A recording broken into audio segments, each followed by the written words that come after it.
विजय जी, दो राज्यों में मतदान हुआ, अपने अपने दावे, अपने अपने वादे, और आपके छत्तीसगढ़ में तो यहां तक कह दिया भूपेश बघेल ने कि भैया 75 सीटों पर आ रहे हैं।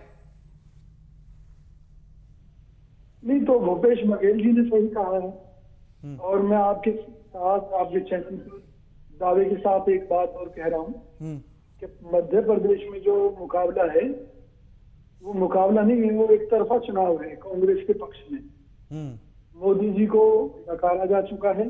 हम्म। आपने पिछले दिनों देखा कि किस तरह से कर्नाटक के चुनाव में मोदी जी ने किस तरह से कर्नाटक की जनता को अनुमान और किस तरह से दूसरे धार्मिक मुद्दों पर बांटने का षड्यंत्र रचा। विजय जी, मेरा सवाल तो बड़ा सीधा था। मैं तो ये पूछना चाह रहा था कि ये गणित कैसा है कि आपने जो ये वादा किया कि भैया 75 सीटों पर आ रहे हैं, तो क्या उसका आप आंकड़ा मुझे ये दे रहे हैं कि कर्नाटक में हम जीते थे इसलिए 75 पर आ रहे हैं?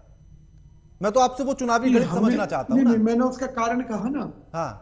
कि मुकाबला था ही नहीं ना, इसलिए हम कह रहे हैं कि भी हम इतनी सीटों पर आ रहे हैं। भाई बीजेपी कहीं भी मुकाबले में नहीं थी। जनता ने इनके डबल इंजन के विनाश का जो असली रूप है वो देख लिया है, जनता समझ चुकी है। और मध्य प्रदेश में जिस तरह से इन्होंने चुनी हुई कांग्रेस की सरकार को गिराया ऑपरेशन लोटस चलाकर, तो मध्य प्रदेश और छत्तीसगढ़ में तो मुकाबला एक तरफा ही है कांग्रेस के पक्ष में, पूरी गारंटी के साथ। ठीक है। और एक बात बताओ, खुद इनके नेता मान रहे हैं कि भाई इनके पास मध्य प्रदेश में कोई चेहरा नहीं, छत्तीसगढ़ में कोई चेहरा नहीं, एक राष्ट्रीय पार्टी, हर चुनाव, पार्षद का चुनाव भी और नहीं तो विधानसभा का चुनाव भी तो केवल छत्तीसगढ़ मोदी में के तो नाम आपके पर पास जीतना भी चाहती है, तो असमंजस है। कैसे संभव है? छत्तीसगढ़ में तो आपके यहाँ भी असमंजस है। कोई असमंजस नहीं है, भूपेश बघेल है कोई सीएम। असमंजस नहीं है, भूपेश बघेल होंगे न सीएम। मध्य प्रदेश में। भूपेश बघेल सीएम होंगे। बिल्कुल, जनता अगर उनके ऊपर मोहर लगा रही है, लेकिन भूपेश बघेल तो खुद कह रहे हैं कि शीर्ष नेतृत्व ये तय करेगा कि कौन सीएम होगा, और उधर टीएस सिंहदेव भी अपनी दावेदारी ठोक रहे हैं। सुनिए ना, सुनिए, निश्चित तौर पर एक प्रक्रिया है, विधायक तय करते हैं, लेकिन पार्टी हाईकमान ये तो देखता है ना कि भाई अगर हम भूपेश बघेल जी के नेतृत्व में रिकॉर्ड मतों से, रिकॉर्ड सीटों के साथ चुनाव जीत रहे हैं, तो भाई जनता भूपेश बघेल के कामों के ऊपर मोहर लगा रही है, तो कांग्रेस पार्टी हाईकमान क्यों नहीं उन्हें दोबारा मौका देगा?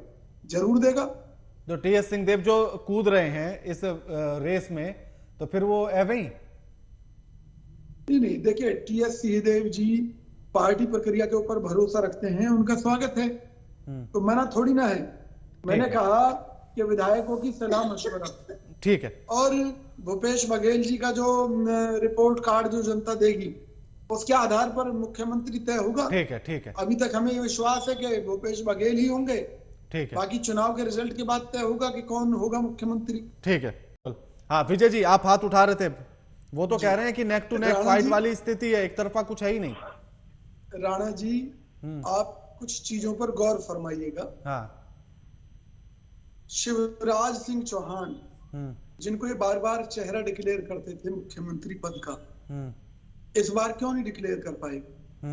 क्योंकि मामा के खिलाफ इतनी जबरदस्त नाराजगी थी कि मध्य प्रदेश की जनता उनमें कंस मामा देख रही थी, और इसके चलते बीजेपी ने वहां कोई चेहरा डिक्लेयर नहीं किया। अब जो इनके कंस मामा हैं कथित रूप से, उन्होंने भी बीजेपी को बर्फ में लगाने का काम किया है कि भाई उन्हें भी मालूम है कि अगर बीजेपी आती है किसी भी कारणवश तो मामा की जगह कोई दूसरा विकल्प पैदा हो जाएगा।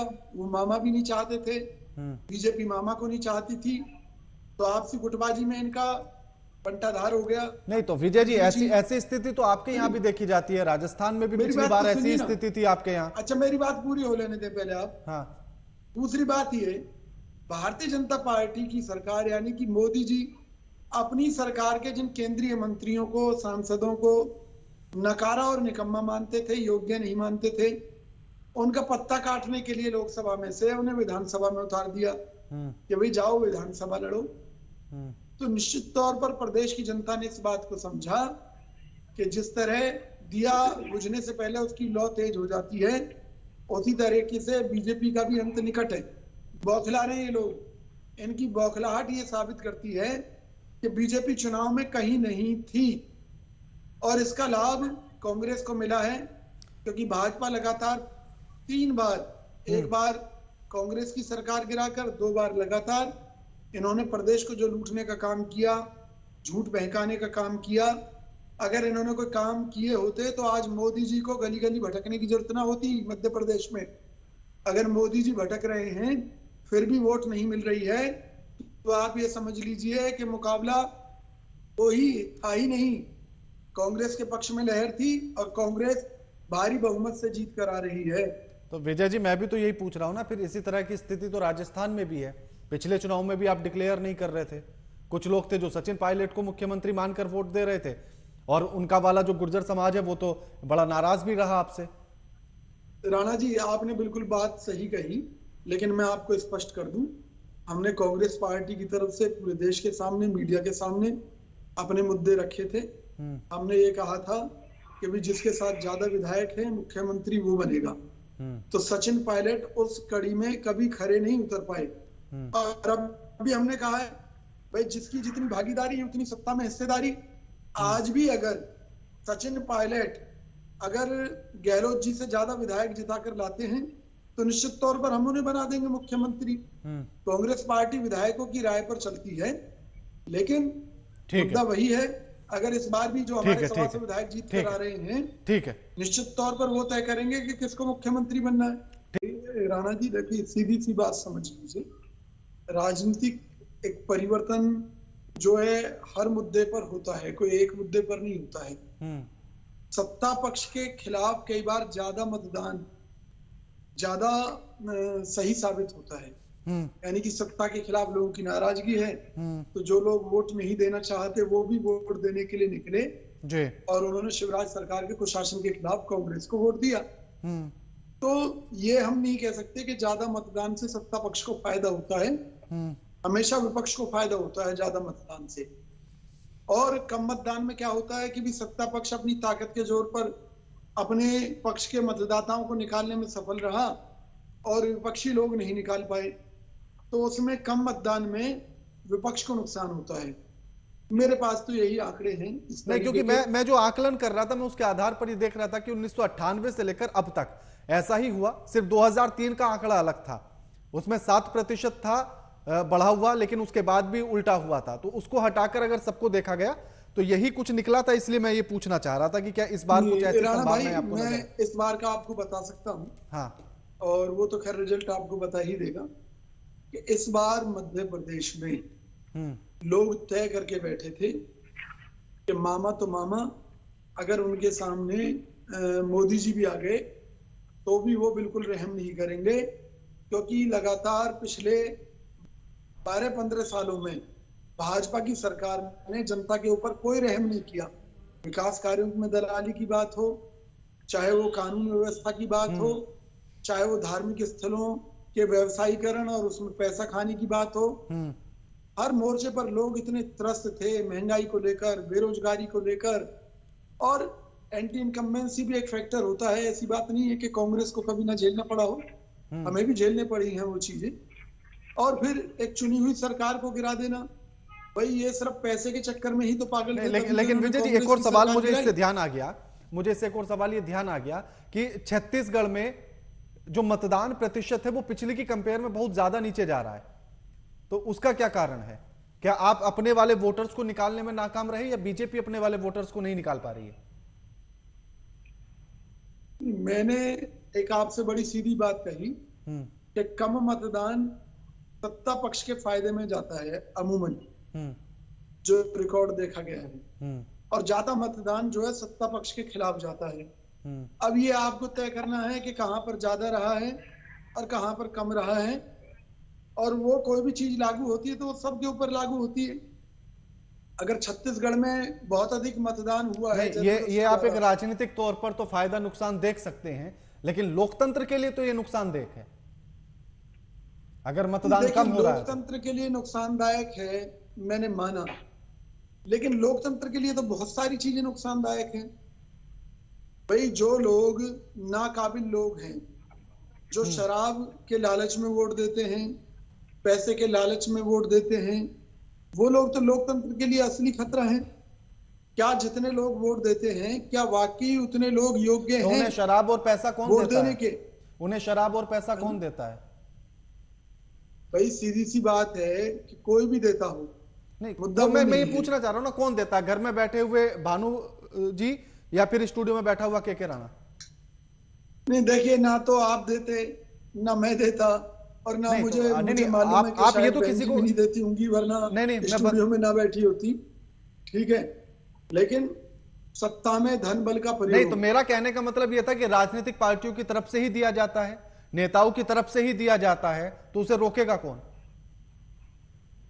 देखिए, निश्चित तौर पर इसकी जिम्मेवारी सरकार के ऊपर है।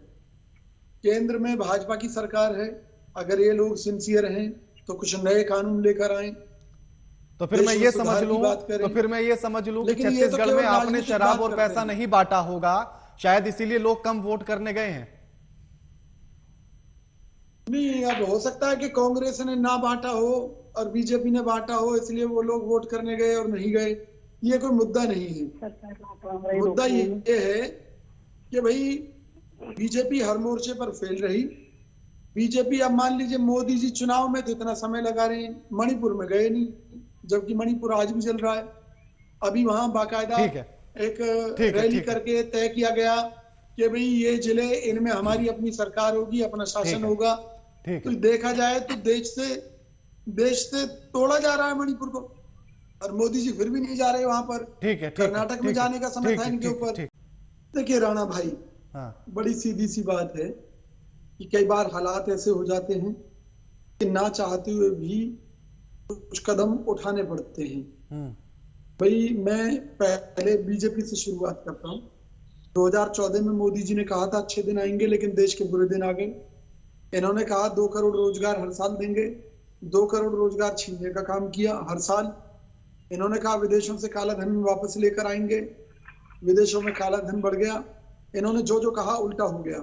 ये जो फ्री की रेवड़ी की बात करते हैं, इनकी सरकार आने से पहले देश के ऊपर 70 सालों में कर्जा था कुल 40 लाख करोड़ का, जो कि मोदी राज में विदेशी कर्जा बढ़कर अब 150 लाख करोड़ हो गया है।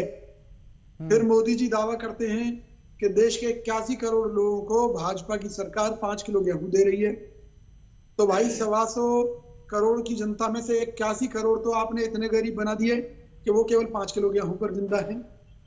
इसके अलावा जो आंकड़े हैं वो बहुत कुछ कहते हैं। 40 करोड़ लोगों ने बेरोजगारी के चलते रोजगार ढूंढना बंद कर दिया तंग आकर। तो सवाल ये है कि ये जो करें क्या वही सही है? अरे भाई, जब नहीं विजय जी, मेरा सवाल दूसरा था। मेरा सवाल दूसरा था। अगर तुम फ्री, मेरा सवाल दूसरा था विजय जी, विजय जी, मेरा सवाल दूसरा था। जो बात अभी भानु जी ने कही कि आप इंफ्रास्ट्रक्चर की तरफ जोर क्यों नहीं दे रहे हैं, आप फ्री में चीजें देना क्यों चाहते हैं, तो मेरा सवाल यही था कि कॉलेज स्टूडेंट्स को लैपटॉप और टैबलेट देने की जरूरत क्या है? इंफ्रास्ट्रक्चर मजबूत क्यों नहीं हो रहा है? ये इंग्लिश मीडियम में शिक्षा देने की क्या जरूरत है फ्री में? मैं आपसे स्पष्ट तो कह रहा हूं भाई, आज अगर बीजेपी ने देश के अंदर सभी राजनीतिक दलों को इस स्थिति में डाल दिया है कि झूठ और झूठ कर्नाटक में इलेक्शन जब हुआ है कि हम इनको काम करके दिखाएं, और उस काम करने की स्थिति में हम लोगों को फ्री देना चाहते हैं। जी एक एक करके बात करेंगे जब आपके बीच में विजय जी। मैंने ये कहा कि बीजेपी ने हमें इस रास्ते पर मजबूर कर दिया क्योंकि इन्होंने बेरोजगारी बड़े पैमाने पर फैलाई, भुखमरी बड़े पैमाने पर फैलाई। अब लोग पहले अपनी उन जमीनी समस्याओं से निराकरण चाहते हैं, तो उसके लिए हमें तो क्या स्टूडेंट्स को लैपटॉप देने से वो चीजें सुधर जाएंगी? क्या हर बच्चा इंग्लिश मीडियम में पढ़ेगा तो क्या तब सुधर जाएंगी? क्या 500 रुपए का गैस सिलेंडर देने से सुधर जाएंगी? महिला बिल्कुल कैसे? सुनिए, कैसे लैपटॉप देने से कैसे सुधर जाएगी? सुनिए, हम तो सीधी सीधी बात कह रहे हैं कि महंगाई की मार से मर रही जनता को राहत देने का काम कांग्रेस पार्टी की प्रायोरिटी है। इसलिए लैपटॉप देने से कैसे सुधर रही है, मैं ये जानना चाहता हूं। लैपटॉप और टैबलेट देने से कैसे सुधर रही है स्थिति?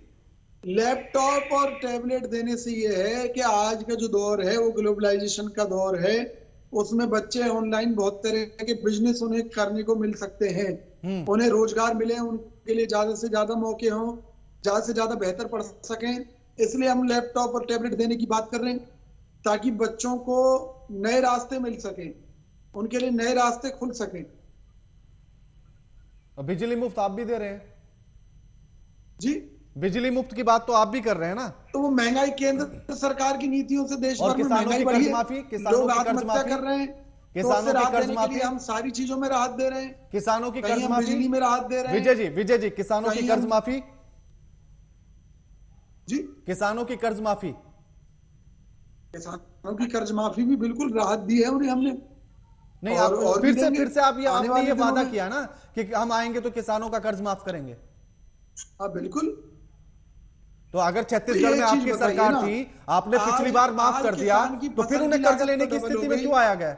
और उनकी कमाई जो है और घट गई। किसान आत्महत्या कर रहा है तो उनको राहत देने के लिए कांग्रेस क्या करे?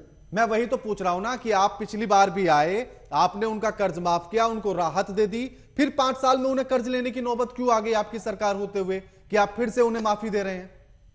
नहीं, वो केंद्र सरकार की नीतियों के चलते उन्हें कर्ज लेने की नौबत आ गई ना। मैंने आपको बताया कृषि लागत बढ़ी है जबकि कमाई घटी है किसान की। ठीक है, तो क्या करे? उन्हें अपने ठीक है। बच्चों की शादी करनी है, ठीक है, ठीक है, ठीक है बच्चों की प्रियंका जी, पढ़ाई है और ठीक दूसरी है। चीजें हैं। ठीक है विजय जी, ऑडिट कराएंगे? निश्चित तौर पर हमारी सरकार आने जा रही है मध्य प्रदेश ठीक है, में, शुक्रिया तो आप हम तीनों बिल्कुल मेहमानों का कराएंगे। हमारे साथ